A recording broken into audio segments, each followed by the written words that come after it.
কোনো রকম চা পাতা বা কোনো রকম ফুড কালার ব্যবহার করিনি, একদম 100% হার্বাল টি বানিয়ে নিলাম বাড়িতে সামান্য কিছু উপকরণ দিয়ে।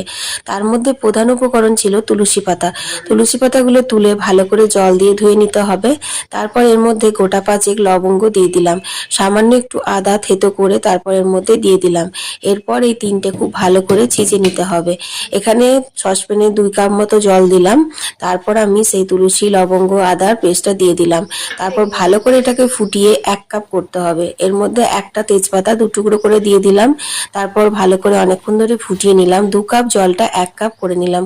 কালারটা দেখো একদম লিকার চার মতো হয়ে গেছে। এরপর ছেঁকে নিয়ে হাফ চামচ মধু দিয়ে দিলাম। এটা হয়ে গেল সর্দি কাশির মোক্ষম হার্বাল টি। তোমরা যদি ওয়েট লস করার জন্য এটা খেতে চাও তাহলে এতে অর্ধেকটা পাতিলেবুর রস দিয়ে দিও। তো হার্বাল টিটা কত সামান্য উপকরণ দিয়ে বানালাম, কিন্তু এটা খুব কার্যকরী। আমার শাশুড়ি মায়ের সর্দি কাশি হয়েছে, তাই আমি এই চাটা বানিয়েছি।